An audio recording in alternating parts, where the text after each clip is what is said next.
히말라야의 비명, 네팔은 왜 무너졌을까요? 정말 평화의 땅으로만 알고 있었던 네팔이 정말 순식간에 무정부 상태가 됐습니다. 아니, 어떻게 이런 일이 그것도 반 며칠 만에 벌어질 수 있었을까요? 오늘 바로 그 깊숙한 원인을 한번 파헤쳐 보겠습니다. 네, 바로 이 질문에서부터 시작해야 합니다. 한때 정말 평화로웠던 나라, 네팔에 대체 무슨 일이 있었던 걸까요? 사실 이 갑작스러운 붕괴 뒤에는요, 아주 오랫동안 골마 터지기 직전이었던 상처가 있었습니다. 자, 지금부터 그 충격적인 사건의 전말, 그리고 그 뒤에 숨어 있는 진짜 원인이 뭔지 하나씩 들여다보겠습니다. 자, 첫 번째입니다. 지금 네팔이 어떤 상황이냐? 바로 무정부 상태에 빠졌다는 겁니다. 현장에서 벌어진 일부터 한번 보시죠. 이 타임라인을 보시면 아시겠지만 정말 믿을 수 없는 속도로 모든 게 무너졌습니다. 보세요.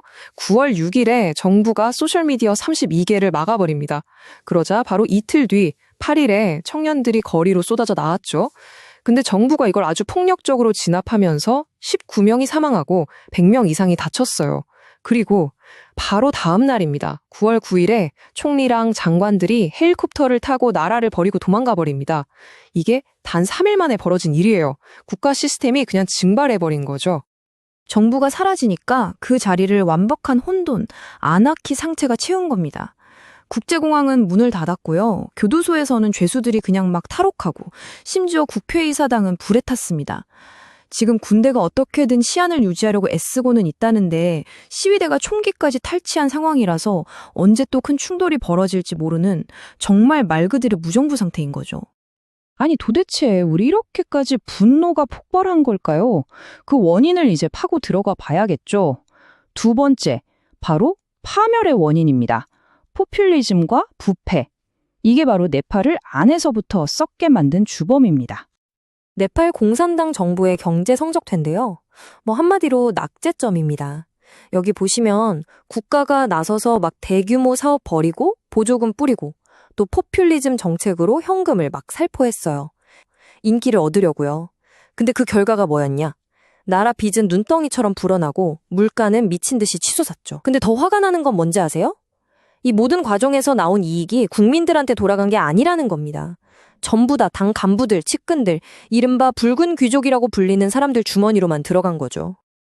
네, 바로 이 숫자 32입니다. 이 붉은 귀족들의 사치랑 부패가 SNS를 통해서 막 폭로되기 시작한 거예요.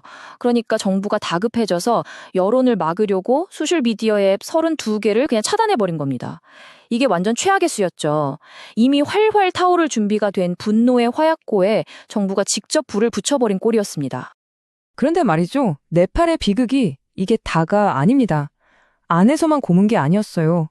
밖에서부터 네팔 경제를 꽁꽁 올가맨 거대한 덫이 있었습니다. 세 번째, 바로 중국의 덫, 1대1로의 실체입니다. 중국이 1대1로라는 아주 그럴듯한 이름으로 접근을 하죠. 자, 이 4단계를 한번 보세요. 이게 바로 부채덫이 작동하는 방식입니다. 먼저 1단계, 별로 돈도 안 들 것 같은 공항이나 발전소 짓는다고 하면서 어마어마한 돈을 빌려줍니다. 근데 2단계, 그 공사를 누가 하느냐? 중국 회사가 중국 노동자들을 데려와서 합니다. 그럼 3단계, 거기서 나오는 이익은 당연히 전부 중국으로 다시 돌아가겠죠? 네팔 경제에는 거의 도움이 안 되는 거예요. 마지막 4단계, 네팔에는 뭐가 남죠? 네, 갚을 수도 없는 빚더미만 남는 겁니다. 결국 경제 주권을 중국에 넘겨주게 되는 거죠. 이게 바로 부채의 덫이라는 분석이 나오는 이유입니다. 자, 그럼 여기서 한 걸음 더 들어가 보죠. 이 모든 게 그냥 정부가 무능하고 부패해서 벌어진 일일까요? 아니면 혹시 이 뒤에 우리가 보지 못하는 훨씬 더 거대한 전략이 숨어 있는 건 아닐까요? 네 번째, 보이지 않는 전쟁입니다. 이걸 이해하려면 진지전이라는 개념을 알아야 합니다. 워러 포지션이라고 하죠. 이탈리아 사상가 안토니오 그람시가 만든 개념인데요.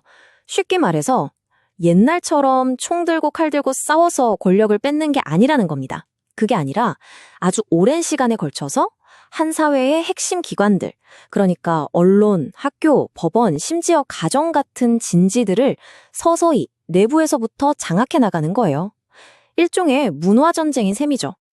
이 표를 보시면 그 차이가 확 드러납니다. 왼쪽의 기동전이 우리가 아는 옛날 방식의 혁명이에요. 무기는 총과 칼, 전장은 국가기관. 적이 누군지 눈에 똑똑히 보이죠. 그런데 오른쪽의 진지전은 완전히 다릅니다. 무기는 사상과 이야기, 즉 문화고요. 전장은 미디어, 학교, 법원, 우리 일상 곳곳입니다. 그래서 누가 적인지, 심지어 지금이 전쟁 중인지조차 알기 어려운 그런 보이지 않는 전쟁이라는 거죠.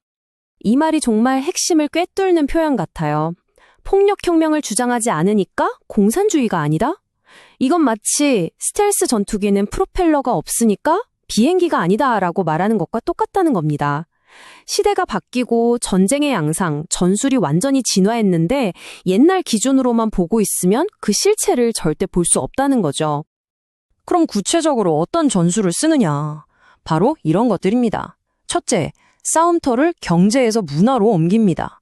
둘째, 옛날처럼 노동자를 내세우는 게 아니라 사회의 여러 억압받는 소수자들을 묶어서 혁명의 동력으로 삼고요. 셋째, 수십 년이 걸리더라도 교육, 언론, 법조계 같은 제도권 안으로 꾸준히 침투해서 다음 세대의 생각 자체를 바꿔놓는 긴 행진을 합니다. 그리고 마지막으로 이 모든 과정을 혁명이라고 부르지 않아요. 진보, 평등, 정의 같은 아주 듣기 좋은 말로 포장하는 거죠. 근데 여기서 정말 중요한 게 있습니다. 적어도 네팔의 경우에는 이게 뭐 숨겨진 전략 같은 게 아니라는 거예요. 네팔 공산당은요, 아주 피비린내 나는 내전을 거쳐서 권력을 잡은 세력이고 자기들의 이념적 뿌리가 마르크스, 레닌, 마오주의에 있다는 걸 공공연하게 밝혀왔습니다.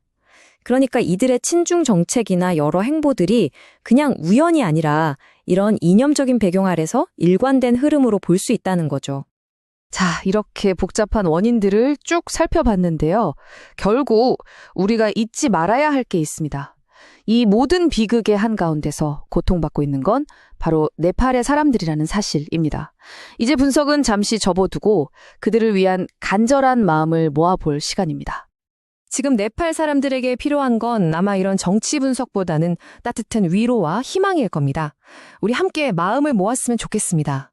모든 폭력 사태가 어서 빨리 평화롭게 끝나기를, 더는 안타까운 인명피해가 생기지 않기를, 또 이 무너진 나라를 다시 세울 수 있는 지혜가 함께하기를, 그리고 그 땅에 있는 모든 네팔 국민과 또 외국인들까지 모두가 안전하기를 말입니다.